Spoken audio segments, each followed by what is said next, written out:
अस्सलाम वालेकुम जी, सब कैसे हैं? आज न्यू ईयर नाइट है और मेरा दिल किया कि न्यू ईयर नाइट को सेलिब्रेट किया जाए अपने रब की इबादत करके। इससे ज़्यादा अच्छा तरीका न्यू ईयर मनाने का मेरे ख़्याल में कि नहीं हो सकता। वैसे बहुत सारे लोग कमेंट में कहेंगे कि शो ऑफ़ कर रही हूँ मैं नमाज़ पढ़ के, तो ऐसा बिल्कुल नहीं है। मैं चाहती हूँ कि जैसे मैं अपनी लाइफ को चेंज करना चाह रही हूँ, तो वैसे ही शायद किसी को मेरा व्लॉग देखकर थोड़ी बहुत अगर तब्दीली आती है तो इसमें कोशिश करने में कोई हर्ज नहीं है। वैसे मेरी ये दिली ख्वाहिश थी कि जब इस्लामी महीना आए, या फिर ऐसे ही इसको हम अंग्रेज़ी महीना कहते हैं जनवरी फरवरी को, तो ये आए तो मैं जो हूँ ना, मैं नमाज और कुरान के साथ सेलिब्रेट करूँ आने वाला साल, और दुआ करूँ कि अल्लाह हमें हिदायत दे आने वाले सालों में, अगर हमारी ज़िंदगी लिखी हुई है तो नमाज कुरान मजीद पढ़ने की। यहाँ पर मैं मंजिल पढ़ रही थी क्योंकि मुझे एक आंटी ने कहा था कि आप ना मंजिल पढ़ा करो, इसकी बहुत सारी बरकतें होती हैं और इंसान बहुत सारी मुसीबतों से बच जाता है। अब वो आंटी तो खैर मेरी लाइफ में नहीं है, और लेकिन हाँ, मैंने उनकी ये बात मुझे अच्छी लगी थी तो मैंने अडॉप्ट की।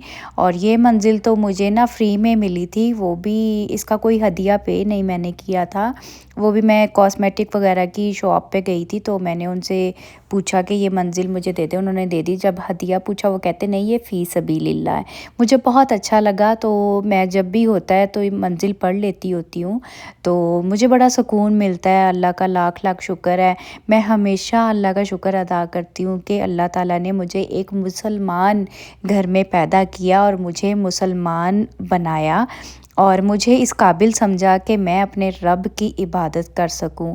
इसके बाद फिर मैंने जनाब अपना कुरान मजीद जो है वो उठाकर रखा अपने सामने। मुझे इस टाइम पे ना बहुत खुशी भी हो रही थी क्योंकि मैं ज़िंदा थी और मैं सही सलामत थी। अल्लाह का लाख लाख शुक्र है। सख्त अल्फाज बोलने का मेरा मकसद ये था कि अल्लाह ताला ने मुझे ज़िंदा रखा, वो भी नया साल दिखाने के लिए इस तरह से, वो भी यानी अल्लाह की इबादत करके। अब मुझे समझ नहीं आ रही मैं अपने अल्फाज को बयान कैसे करूं। मैं खुश भी हूं, मैं बहुत कुछ आप लोगों के साथ शेयर भी करना चाहती हूं, लेकिन मेरे पास अल्फाज नहीं है उन बातों को शेयर करने के लिए। मुझे इतना अच्छा फ़ील हो रहा था, इतनी मैं खुश थी कि मैं कुरान मजीद पढ़ते हुए और अल्लाह की इबादत करते हुए दूसरे साल में यानी 2024 में जा रही हूँ।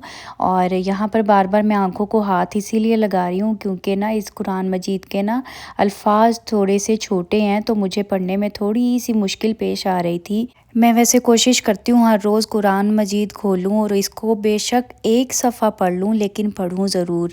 मेरा कोई टाइम नहीं होता कुरान मजीद पढ़ने का। मैं सुबह भी पढ़ सकती हूँ, शाम को भी पढ़ सकती हूँ, रात को भी पढ़ सकती हूँ। यहाँ पर मैं कुरान मजीद पढ़ के फ्री हो गई थी। मैंने रखा ऊपर कुरान मजीद टेबल के। अब मेरी न्यू ईयर रेजोल्यूशन है कि मैंने अपने आप को अच्छा और बेहतर इंसान तो बनाना है और नमाज़ों की पाबंदी करनी। अब जनाब मैं तस्बीह करना शुरू हो। ये जो छोटी वाली तस्बीह है, इस पे हमेशा मैं हज़रत यूनुस अलैहिस्सलाम जब मछली के पेट में थे, उन्होंने जो आयत पढ़ी थी वो मैं ये तस्बीह करती हूँ। जिस टाइम भी नमाज़ पढ़ लूँ ना, तो उसके बाद ये तस्बीह ज़रूर करती हूँ। इसके बाद ये जो ग्रीन वाली तस्बीह है, इसमें सबसे पहले तो मैं अल्लाहू अकबर पढ़ती हूँ, पूरी एक तस्बीह करती हूँ। ये 100 से ज़्यादा जो हैं दाने हैं इस तस्बीह में, तो ये वाली एक तस्बीह करती हूँ। इसके बाद अस्तगफिरुल्लाह की करती हूँ, अल्हम्दुलिल्लाह पढ़ती हूँ, और इसके बाद अलसामियों पढ़ती हूँ। इसके बाद फिर मैं या हय्यू या कय्यूम पढ़ती हूँ। इस तरह की मैं जो तस्बीह है ना छोटी छोटी, वो करती हूँ। इस तरह का व्लॉग मैं पहली बार बना रही हूँ। मुझे थोड़ा सा हो भी रहा था कि अल्लाह ना करे नज़र ही ना लग जाए कहीं पे, तो जब नज़र लग जाती है तो भाई मेरे से नमाज कुरान वगैरह नहीं पढ़ा जाता। अल्लाह ताला हम सब को लोगों की बुरी नज़रों से बचाए। यहाँ पर मैं दुआ करना शुरू हो गई थी। तस्बीह के बाद मैं जब दुआ करने बैठती हूँ ना, मेरी कोशिश यही होती है मुझे दुनिया भूल जाए, ठीक है, मैं सिर्फ अल्लाह के आगे हाजिर होकर तो इतने दिल से अल्लाह मियाँ से दुआ मांगती हूँ ना, और मुझे कोई होश नहीं रहता कि मैं कहाँ बैठी हूँ, मैं क्या मांग रही हूँ। और अल्लाह का लाख लाख शुक्र है, मेरा रब मुझे कभी भी खाली हाथ नहीं भेजता। میرے مائنڈ میں جو جو چیزیں آ رہی تھی نا، میں نے سارا کچھ اللہ میاں سے مانگ لیا۔ سب سے پہلے تو میں نے اللہ میاں سے مانگا کہ یا اللہ ہمیں ہدایت دے اور مجھے نماز قرآن پڑھنے کی توفیق عطا فرما، اور میرے ماں باپ جو ہیں ان کی ڈیتھ ہوئی ہوئی ہے، ان کے لیے دعا مانگی۔ میں نے لوگوں کو معاف کیا، تو معاف کر دینا بہتر ہوتا ہے۔ وہاں پر میں سکون سے بیٹھ گئی تھی۔ اور اگر آپ لوگوں کو یہ والا ولاگ پسند آیا تو do like it and subscribe my channel. This is Faryal Rana signing out. Bye bye. اپنا بہت سارا خیال رکھیے گا۔ اللہ حافظ۔